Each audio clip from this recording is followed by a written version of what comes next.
Hi, my name is Woody. Hi, Woody. I keep telling myself that my next pond will be my last one. Hi, my name is Mickey. Hi, Mickey. And I was told I was supposed to be here. What? Like 3 pallets of koi food is too much? It was on sale.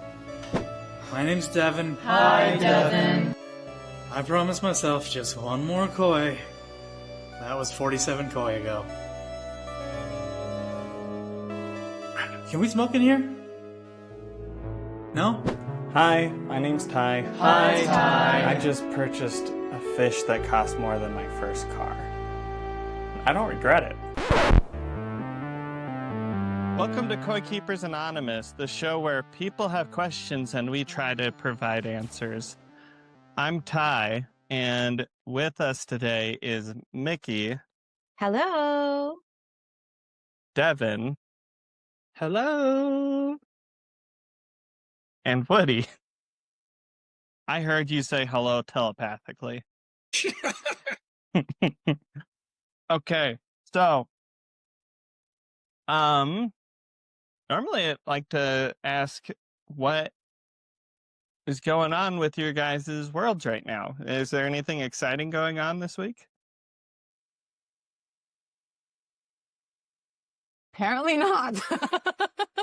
I think we should just jump right into it because I'm excited to hear the questions that Ty has obviously prepared. He was so excited about these questions. And I never gave him a chance. Never. And when I found these questions, I took the time to rewrite them.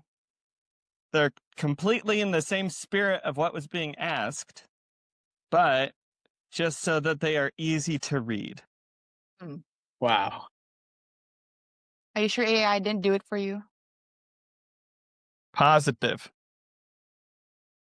I have to use my English degree for something, Mickey. You have a degree?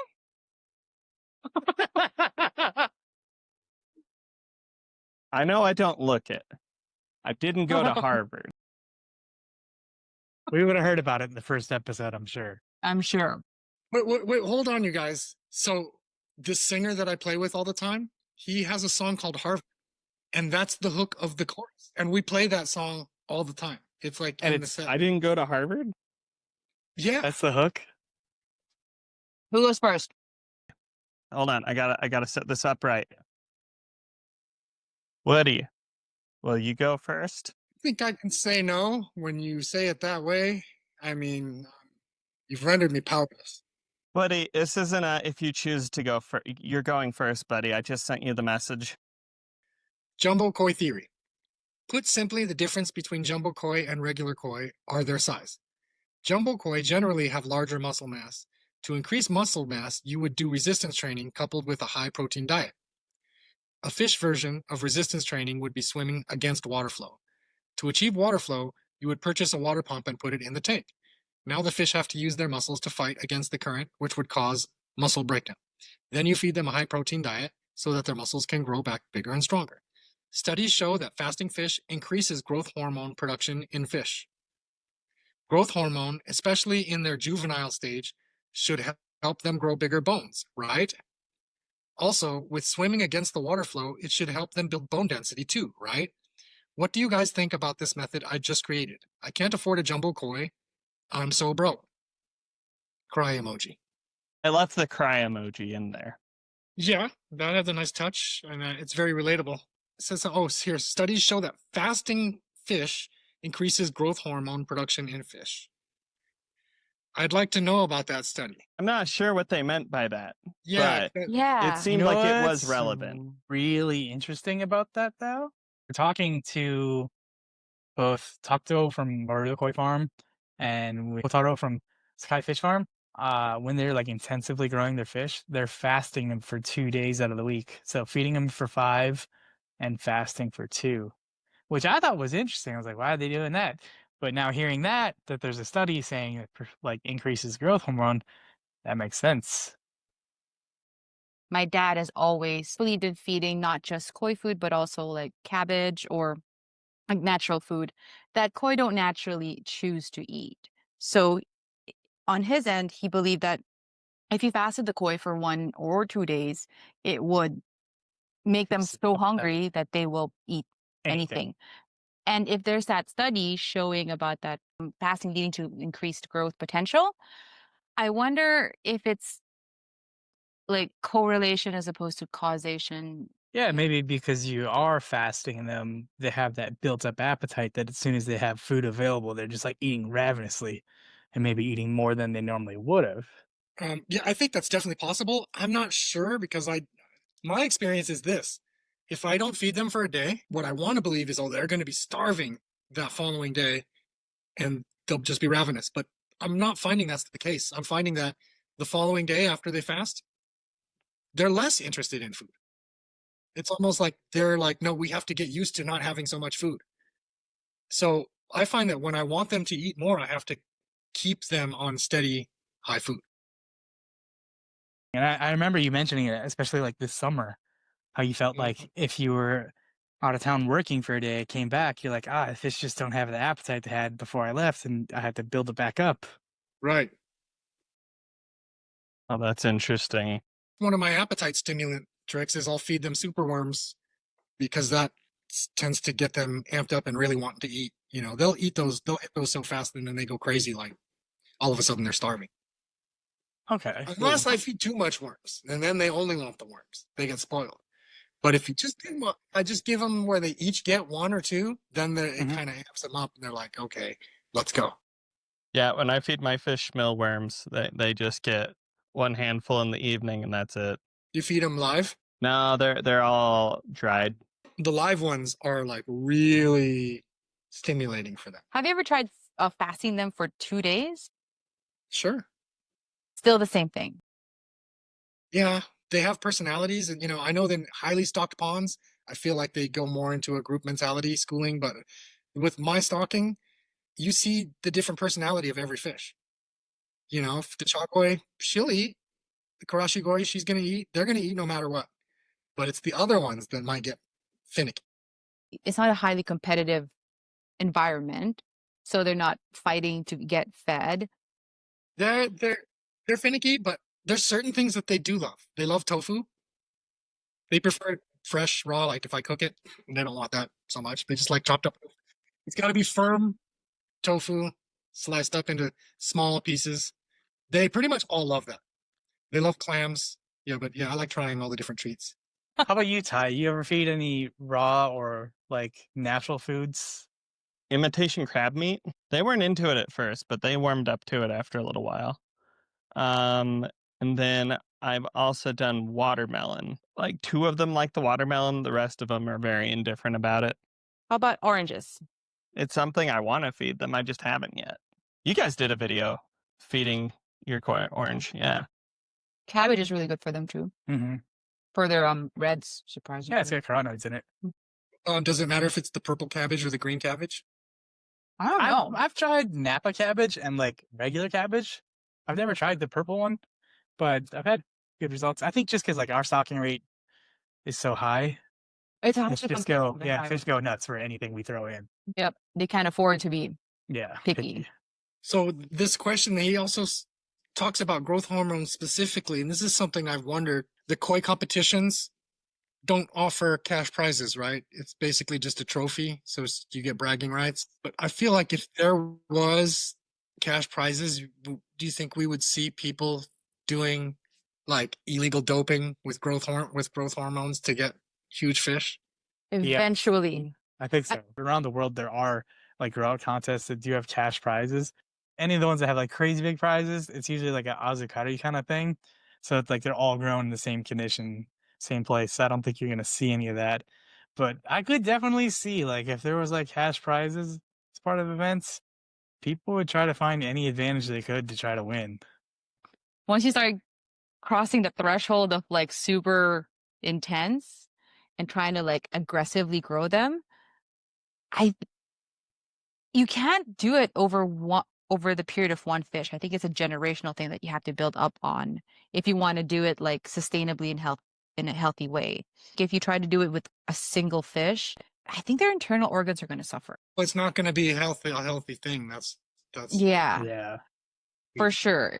they might grow really fast and you might get what you want to see out of it, but you also have to be quite realistic in acknowledging the fact that you're probably doing something damaging in the long term.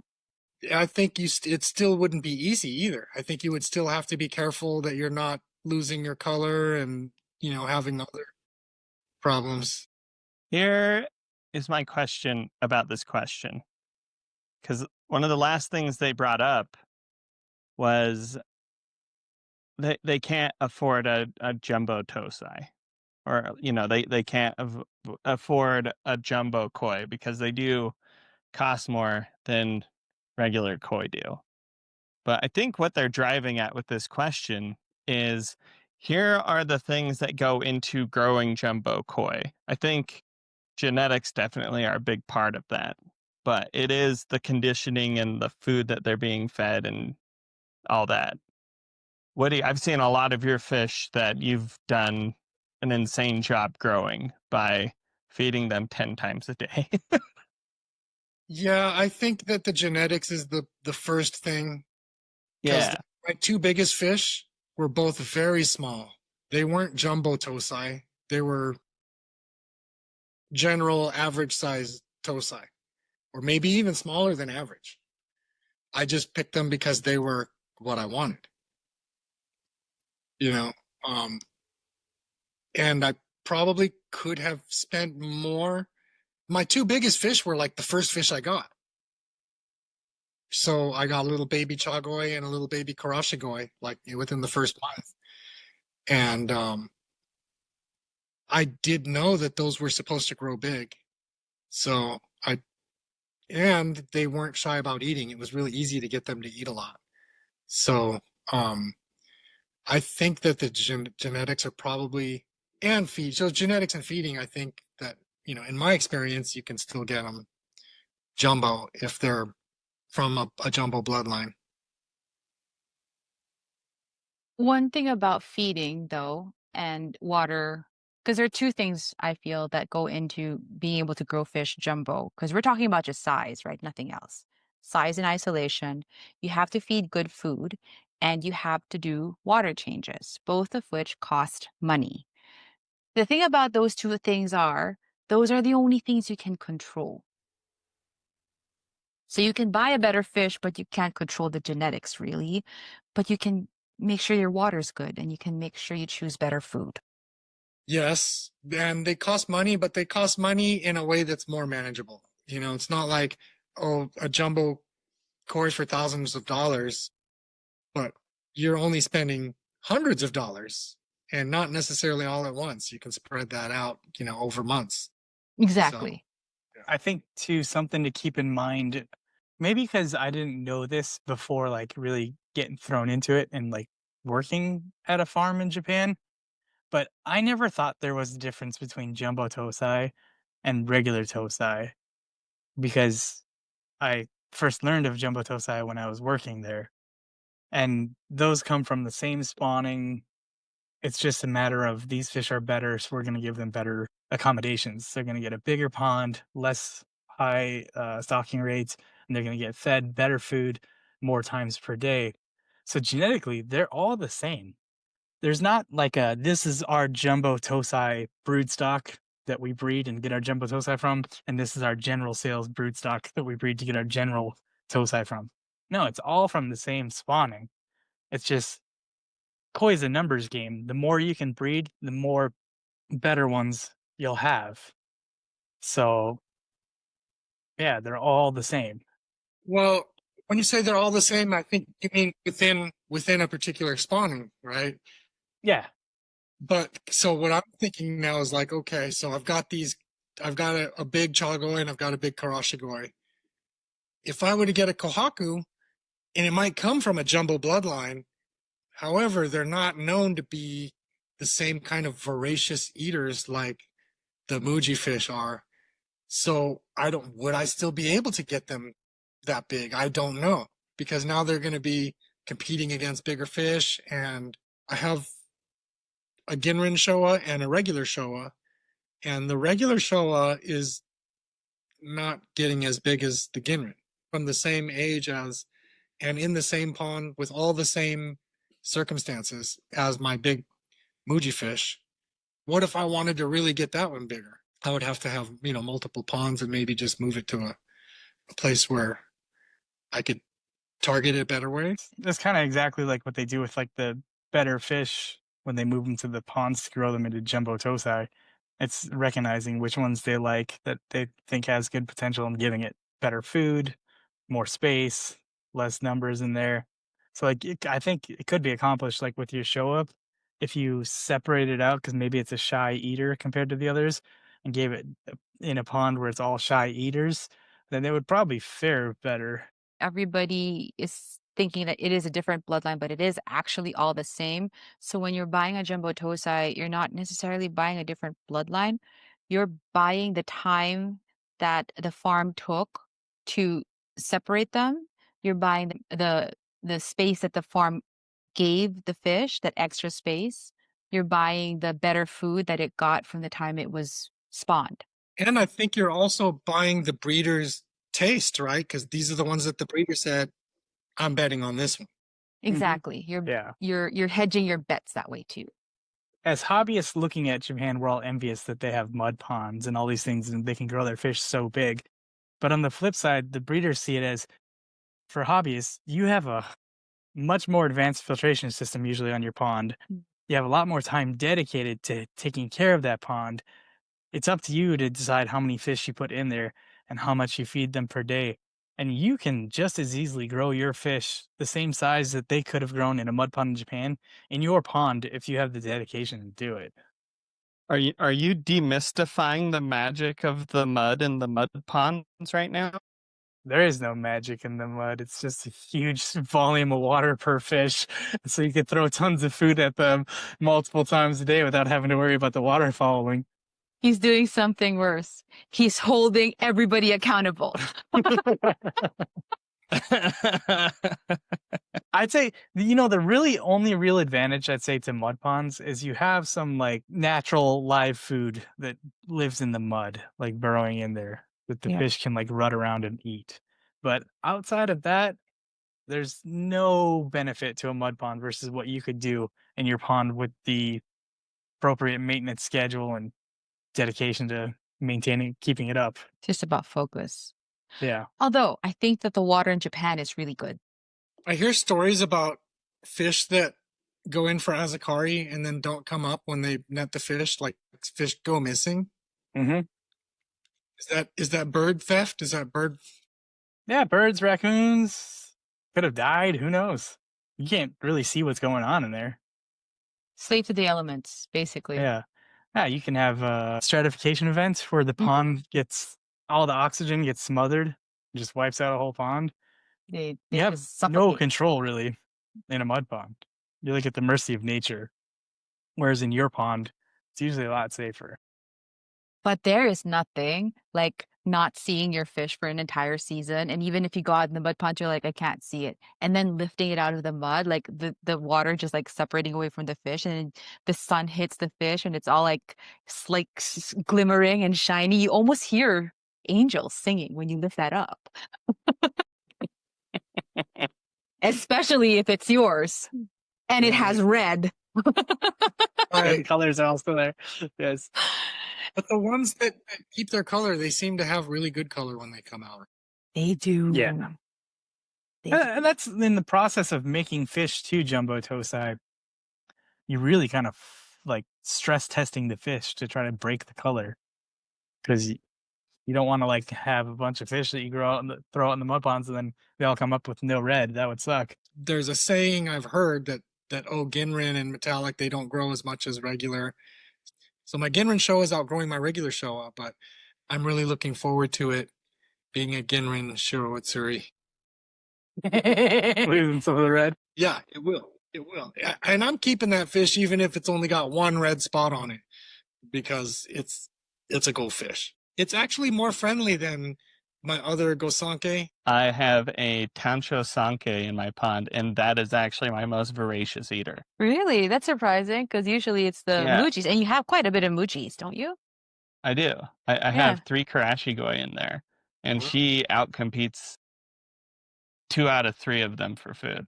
By the way, I've got my eye on that Tancho Sanke. Yeah, that was the Oh, you guys did the thing this week. yes. Yeah, we Yeah. did. You remember. You were invited, Ty. You didn't show up. So. We're not big fans of the Tancho variety for various reasons, which we will not go into today. Mostly because they're Tancho.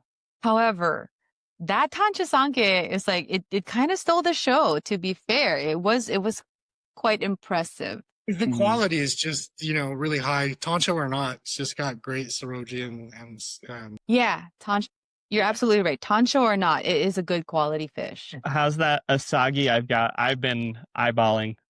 The one with the Benny that that's a cool fish. Yeah, It made the cut. it was noticed. Woody noticed Okay. it too. He's all like, He's all like, I don't Yeah, I like like that. Asagi, but I like that one. Yeah. You know what? I like a big, beautiful Asagi, but it's like they don't hit until they get big. Yeah. You know how great it would feel to have that Asagi in your pond when you know Ty really likes it, especially because he has that color T-shirt that you can't get anymore. that's it. I'm going home. I'm taking my ball and going home. All right, are we ready for the next question? I think so. That was a good question. Yeah, that was cool. Devin, the next question is for you. All right. So I get the appeal with Japanese koi. I've gotten quite addicted to their beauty as well. Indonesian breeders have produced excellent quality and patterns too, and they offer at much cheaper prices. So I wanted to buy a couple of Indonesian koi, and I love some of their showa. Just then, a Japanese koi dealer tells me that they will never grow that well, they will lose color, they will be short and ugly in the future, etc. So I go look at some Japanese koi at his place, and now he tells me that I have to pay extra for some jumbo koi variants. And only those can get that big if I'm lucky and it eats well and the temperature are great, etc., etc. LOL. It sounded like a lame scam, to be honest. As I understand, these Indonesian koi have their parentage from high-quality Japanese parent koi, so genetically they ain't different from Japanese koi. I also understand that Japanese breeders are better at koi selection for quality, so they are more reliable. But do Indonesian koi really lose it all? Is this just a market trick to make us spend more money on Japanese koi, or is there some actual substance here? That's a fair question. That is a very fair question. Mm-hmm. I've never been to Indonesia, and I've never seen Indonesian bred koi in front of my face. I hear great things about them. I see some wild videos about them. I know the hobby is huge there, and they have like koi shows all the time. So to me, if as big as the hobby is there, and they're having all these competitions, I still see Japanese koi winning their competitions, and not anything domestically bred in Indonesia. But that said, if I'm just getting into koi, the koi hobby, it's kind of frustrating because a lot of people are afraid to like have their own opinions on stuff, and they just want to follow what other Mhm. people are doing, and they want to have the brand name things and do all this and that. But if I was just getting into the koi hobby, I would probably cut my teeth on like Indonesian koi if it's like local bred, or even like a local bred koi in the US, and kill all those fish, because you're going to kill all those fish. Make Not mistakes. intentionally. Not intentionally. You're gonna, with good intention, you're still gonna lose a lot of fish. You're gonna make mistakes, and get that all out of the way on, fish that you can afford to replace before you really start investing any money in koi. Because yeah, you have this guy telling you, oh, you got to get Japanese koi because they get bigger, the color is better. But oh, if you really want them to get big, you have to actually buy these jumbo ones and stuff like that. Yeah, it just sounds like he said, it sounds like a scam. And yeah, I think it is, because It could be. It very well could. it very well could be. Just because you buy a bigger fish, if you don't know what you're doing, it's not gonna grow. One of the things we always tell people when they come over here, well, they always ask us, why are these fish 50? Why are these 100? Why are these more expensive? Why are these 3 times more expensive? We always tell them the same thing.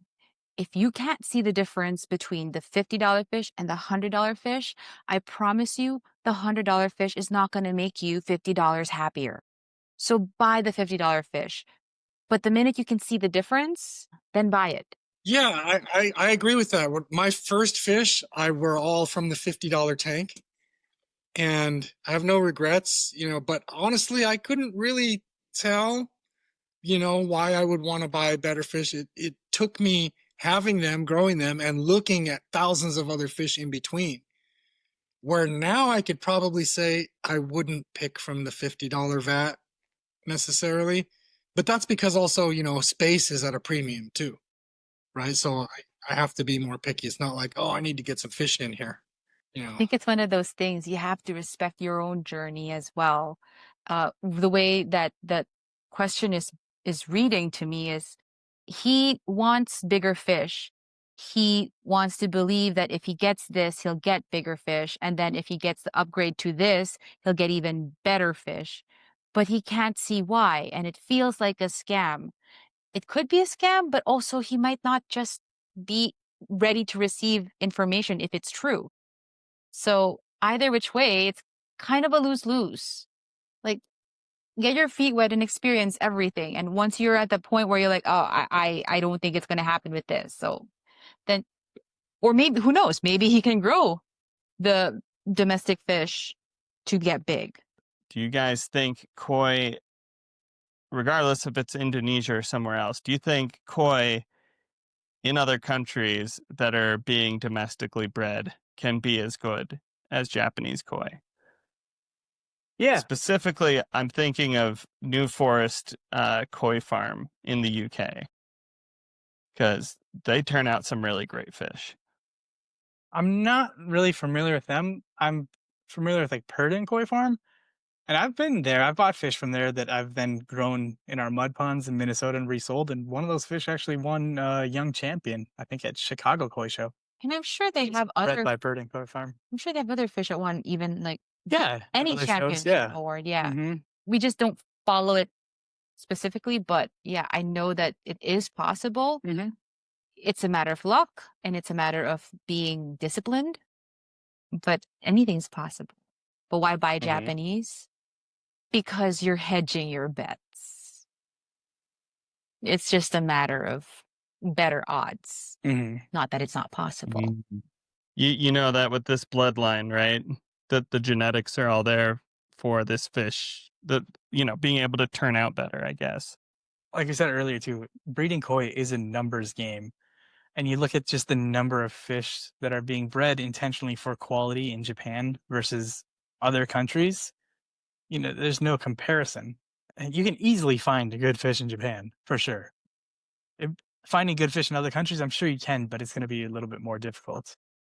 I like to think of it this way. If you want to buy a really good like running shoe and you've never had experience with running shoes, you're more likely going to go to Nike or Adidas. You might find really good running shoes in off-brand stuff, but the time that it takes to find that is the same time that it might take to find a good koi bred locally.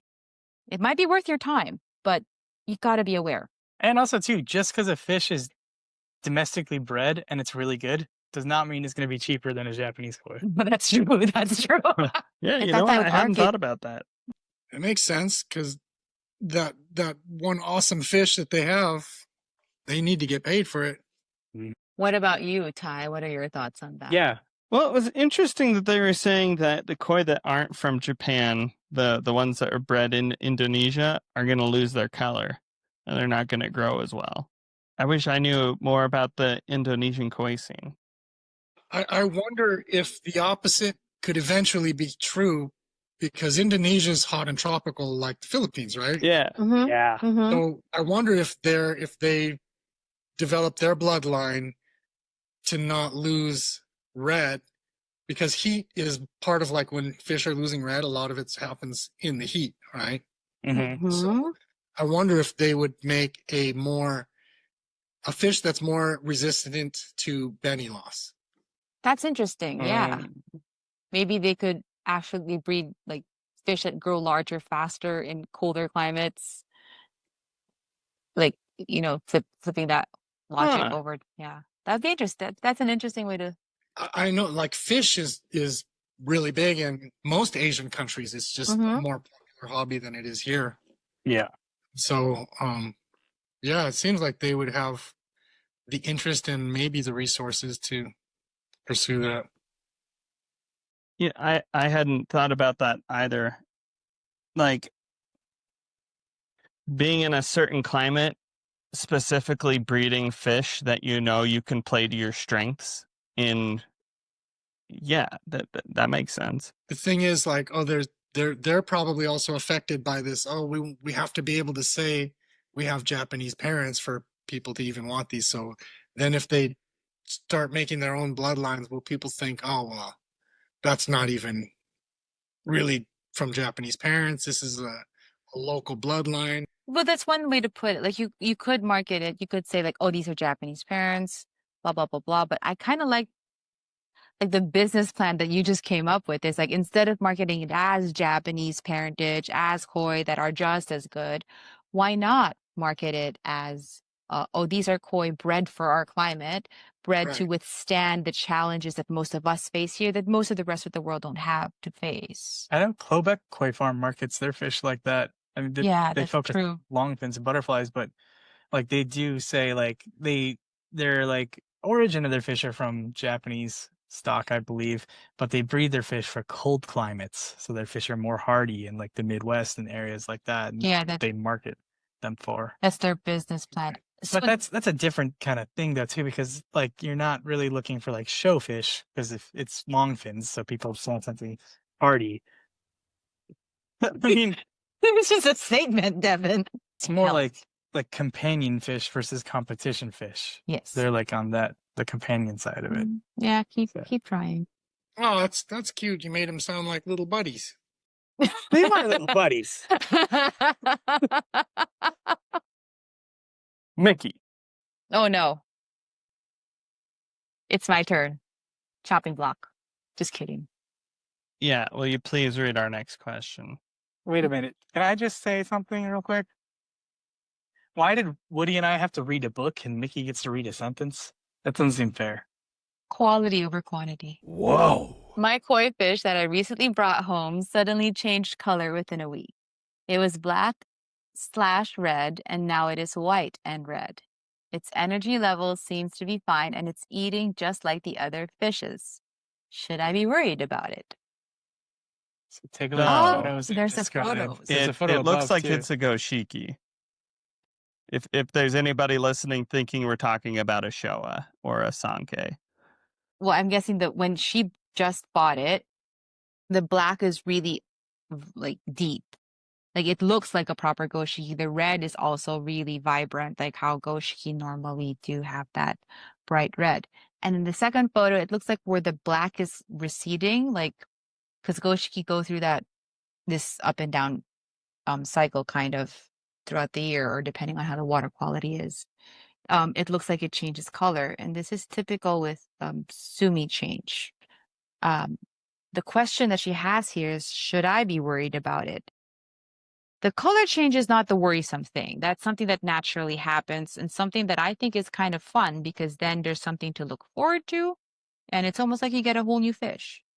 But if you look at based on the photo, there looks to be some redness on the gray part in the middle. So Yeah, it's it's like a not bacterial a infection. symptom of the color change. The color will change no matter what, and it'll come and go, and that's part of its life cycle. However, Oh, I didn't catch that before. yeah, that's actually, yeah. That's why I asked which one was the before and after. But this bacterial infection that's in the middle has nothing to do with the color, but I would be worried about it because it is infected. I have a little bit of a different opinion on that. I don't know like how soon like this sore like developed on this fish. And it could be just like a change of water parameters, like it came from really hard water and went into like soft water, and then the Sumi kind of receded. Mm-hmm. But I think like sometimes when the fish are sick, you do actually see changes in like the skin and color. Sometimes. Yeah, so it's not always a Sometimes. guarantee, but It's not an indicator. It may or may not have anything to do with it. All I'm saying is that it not having that gray is not a symptom of a problem, but there is a problem. mhm. And what Devin is saying is like, depending on when this photo was taken versus when the photo when it had the black up was taken, the black could recede just because it was moved, or maybe it just the season. Like I often see with our Sumi, it gets darker going into winter or coming out of winter during the colder, well, the October, November, December, January, February. That's usually the months where the Sumi is like starting to come up if it's not already up. And then in the middle of summer, that's usually when the Sumi's kind of like down or receded or not as vibrant, not as bright, not as deep. So here's a question. Yeah, so is that more temperature related than like soft or hard water related? Sumi's black magic. Don't really know. It's black. I don't know wish if I it's could just answer the that. sun brighter or the water temperature's higher or what it is. Because there does seem to be like sometimes I've noticed with fish, like if they're outside in the sun, the sumi's not so great. But if I bring them inside and then have them in like grow lights, the sumi like really comes out. And I don't know if it's 'cause it's colder or I just wish we could tell you yeah. definitively. There are a lot of studies right now, and people want to figure that out too, because Sumi is one of the defining like characteristics to say whether or not a fish is ready to show. Like I know a lot of Sanke would probably have a lot better chances at competing if it had good like if Yeah, it could sumi if you could finish it just in time for the show. intentionally. You can do stuff about the white, you can do stuff about the red, but there's nothing you can do to really, for sure, make things happen with the black. They don't know what you can do to intentionally bring up the Sumi yet. I feel like some of them might know more than they're letting on. Mm-hmm. You know, Omasako, for example. Yeah, Omasako's the Shiro Itsuri king, right? And he sees so much Sumi. I feel like he's got to know something. He's seen them in every circumstance. He sees them outside, he sees them inside, and by the thousands or hundreds of thousands, right? Oh, just something I've heard with Omasako and his Shirotsuri. They'll look inside of the koi's mouth, and if you can see that secondary sumi in the mouth, it's a good sign that it's going to come through. It's kind of one of those things that goes around that everybody says, like how sumi finishes from the tail forward, and if you look in the mouth, if it has really dark sumi in there, then it's gonna have good sumi. I don't think any of those things are like for sure true.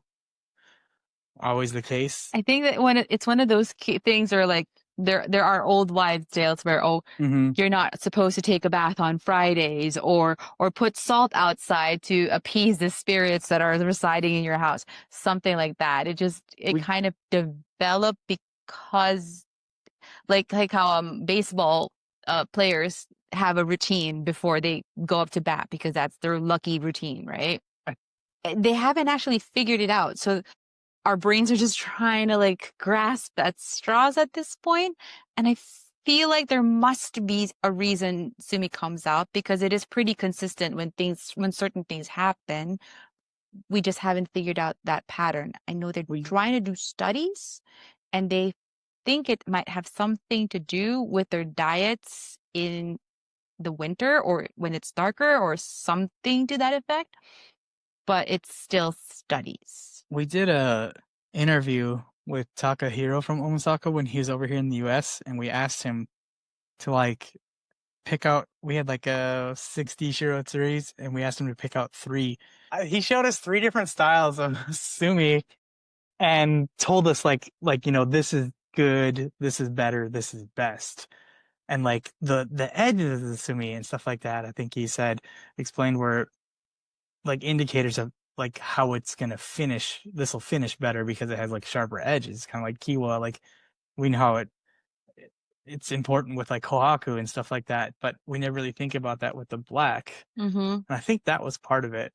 If you have 100 Shiratsuri and you bring out like 30 of them. What people see is that you have 30 shirutsuri with great sumi. What they don't know is that only 30% of your potentials actually develop their sumi in the time that you needed it to develop. Yeah. And the So- others, not just because they don't have it at that time, it's not to say they're not going to have it in the future, but you had 30 ready at that moment. So out of 100 Tosai, 30 of them are ready, and then some others will be ready when they're Nisai. Maybe. Yeah, maybe. I have a Shiro Utsuri question. Huh? So if you look on the Omasako website, there's some amazing progress pics, right? Yeah. Mhm. A lot of the best ones had less sumi starting out and wound up with amazing rich dark sumi patterns. Okay, so you might think, okay, well, the thing to do is buy one that's more white and just wait for the awesome sumi to come. However, I think we've seen at least I've seen in Showa and probably in Shiro Utsuri, I don't know this, but also sumi goes away, right? So what if you buy one that's more black and bank on sumi dropping off? Because my experience is man, I don't know if sumi's going to come up or if it's going to go away, right? So can you gamble that way too? I'm going to buy a black fish and then see how much sumi drops off to get a great sumi pattern. Yeah, definitely. Because if you look at too, like those progression shots, there are some cases where the black like came out really well when it was younger, like 2 years old or whatever, drops off again until it comes back out at like 6. There are a couple of things going on there. I think it's important that you know your system and how your fish actually develop in your pond. That's one of the most important things you can do. There was a grow out contest in the Philippines, and I wish I could find that video because Omasako was one of the judges. And he talked a little bit about like they did a little bit of impromptu like like seminar right there while they were judging. This is not going to be a fun answer, and I'm probably going to remember it wrong, but he said something to the effect like, "Oh, this koi, it's all white now, but I think that this has really beautiful skin. This is what we look for because in the future, when the sumi comes up, it has a good, beautiful white background, beautiful skin to lay on top of. And this one that's like yellowish, that doesn't have like good skin quality. If this was a female, this would be even better than the one that's all like white. But yeah, it was really strange to me because like if it was a male, then they're not banking too much on it. But if it was a yellow female, then it would become much better because the white would come out. Again, it's not a very encouraging answer because at the end of that whole talk, what I heard was, it depends. I think like as people, we're always like trying to look for like black and white. We want a for sure definitive answer. This is how it works. But like with fish and koi, particularly, there is no definitive answer. It's always case by case. Case by case, that's it. So, but Yeah. one part of what you said that really stuck out to me was that rather than thinking about the pattern, they're thinking about the skin quality, right? Yes, So yes, you they want are the looking at the best skin skin. quality because the sumi's a gamble, but if you get it, it's with that skin quality, then you've got a winner. Exactly. So I'm thinking about Exactly. this because I'm also thinking about getting another Shiro Utsuri because I love those and I have one that's really cool and might be nice to have a female. Yeah. Yeah. In my experience, I find Showa is something that most men gravitate towards. Sanke is something that a variety that most females gravitate towards. Shirutsuri is one of those like all-encompassing, like I am loved by everybody who thinks koi are cool. They just slap. They slap. Mm-hmm. And even like certain varieties, I feel like you appreciate more later in the hobby. Mm-hmm. I feel like Sanke is like an experienced hobbyist fish, Yeah. but like sure. So I sent my pictures of all my fish to a cousin of mine who's an animal lover, Huh? and that Shiro Utsuri got the biggest reaction. She was like, "Oh wow, it's like a cow." That's true. It's the Yes. Shiritsuris and the Yamabukis. Oh, and of course the Tancho. Always a tancho. Our Shiratsuri's name is 2%. Yeah, that's 2%. That's cute. I read a study where, you know how when you feed a lot of spirulina to fish, there is this tendency of the fish to become very yellow. Mm-hmm. But some fish don't seem to like become yellow. They open up the koi and studied the internals, what's happening inside, and it looks like it's the reproductive organs of the females that absorb the excess carotenoids so that it doesn't show that yellow color.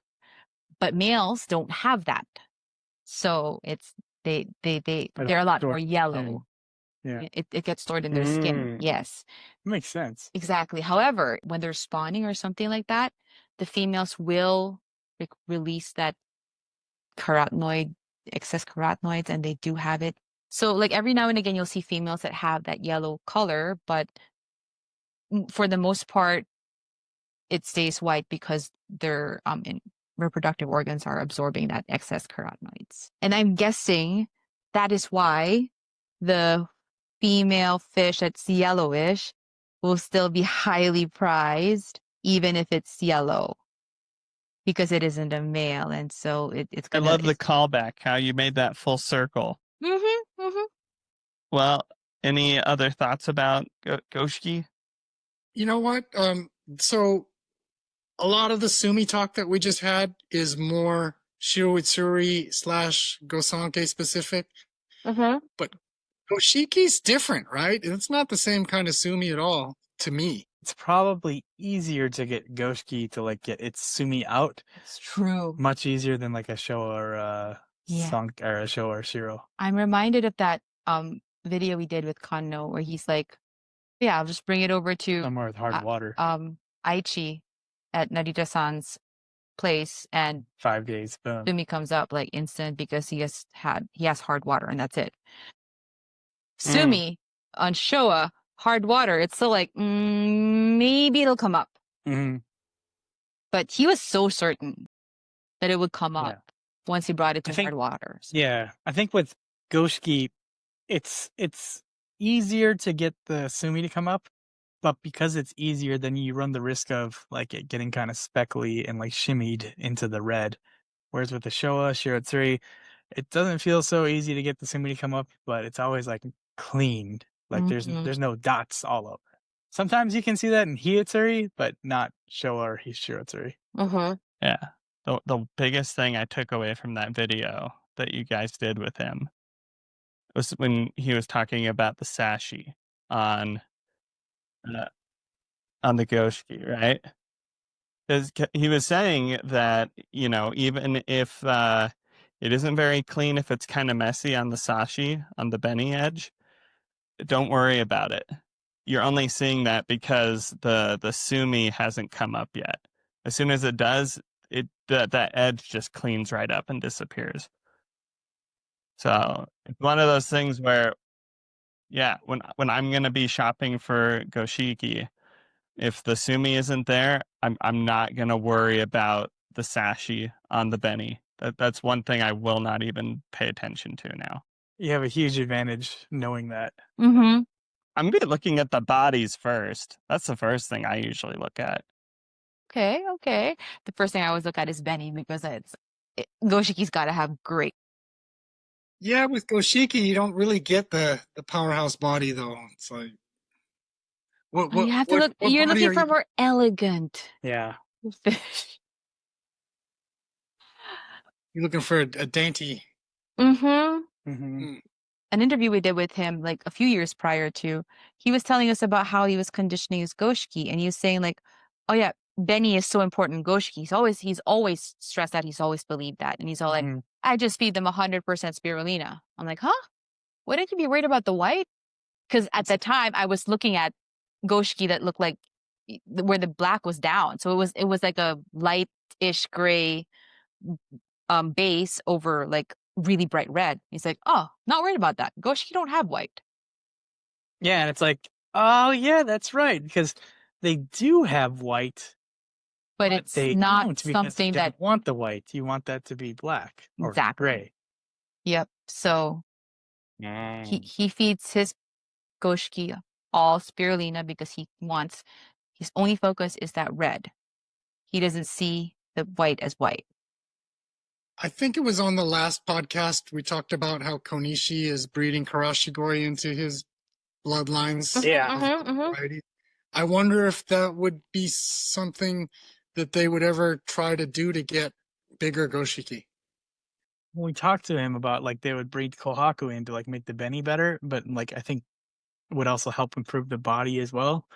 But it like messes up the Sumi. It gets them like all speckly. Yes, it gets Stuff too like that. So speckly. every time they try to like breed something in, it's like really difficult, I think. But I'm sure they try stuff. I need somebody to tell me the difference. Yamabuki Ogan, Karashigoi, and Kaigoi.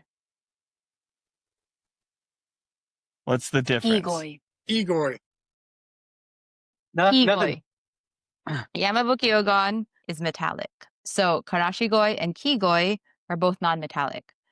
Kigoi and Karashigoi are supposed to both have like red eyes, right? They are? Yeah, they should to be like good examples. Huh. Kigoi are always like a really vibrant yellow. Yes. Karashigoi can also be really vibrant yellow. They look exactly the same. But Mm-hmm. you can also have like this spectrum of colors on Karashigoi, like all the way from like almost like a cream color, like beige, to like that really bright yellow and everything in between. So Karashigoi was developed by Konishi Koi Farm, and it's like a big secret how they did it. But I think they bred a Kigoi with a Chagoi, and that's how they made Karashigoi. That's why That you makes get that sense. range of color. That makes sense. But otherwise, they can look exactly the same. Because Chagoi have a huge range of color. Mm-hmm. Yeah. My understanding of it was that Kigoi was the older bloodline and not as jumbo as Karashi. Well, that was my last thought. All right, well, who's gonna lead us in prayer tonight? I think, Woody, you're up, buddy. Dear Koi, grant me the serenity to accept the Sumi I cannot change, the courage to choose my Koi, and the wisdom to remember to turn off the hose. Amen. Amen. Yep. Yeah, join us next week. Keep being obsessed. And remember to turn off your hose. Yeah, it's still on out there. Bye. Bye. Bye.